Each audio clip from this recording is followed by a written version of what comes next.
As an American Jew, how can you continue to condone the actions of the Israeli government, condoned by the U.S. government, in the Gaza Strip, where over 40,000 people have died, including Palestinians and Israelis, and large numbers of children and civilians? I want to correct you. I don't just condone the actions of the Israeli Defense Forces and the Israeli government. I celebrate and laud them.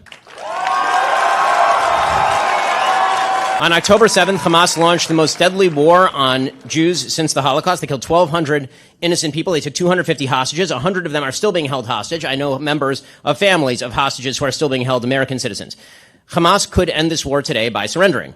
They've chosen not to surrender. Instead, they spent billions of dollars building terror tunnels below civilian areas. It is not incumbent on the Israeli government to surrender just because terrorists are evil enough to hide behind civilians. The Israeli government has gone through such extraordinary efforts not to kill civilians that it has managed the best civilian to terrorist kill ratio in the history of urban warfare, and it is not close. I personally know soldiers who have gone door to door in the Gaza Strip who have risked their own lives to prevent civilian death. Israel has complete and utter air superiority over the Gaza Strip.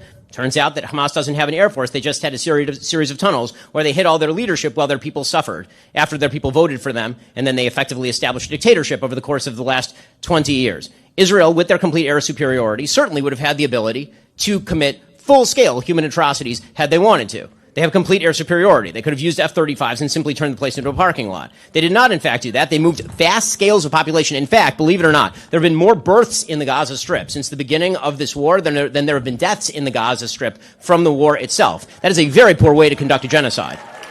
Israel is being more meticulous in the conduct of this war than any army in human history, and certainly than the United States Army in its vast role in the history of urban combat. That is uncontested. What is Israel supposed to do? Simply say that you get to play tag, you take Israeli citizens, you kill 1,200 people, you hide behind a baby, you hide behind a civilian, and now Israel has to preemptively surrender? That is a great way to make sure that terrorists always win. What Israel has done ought to be celebrated by the Western world, because they've demonstrated that if terrorists decide to launch a war they cannot win, they will be eviscerated from the face of the earth, as they ought to be.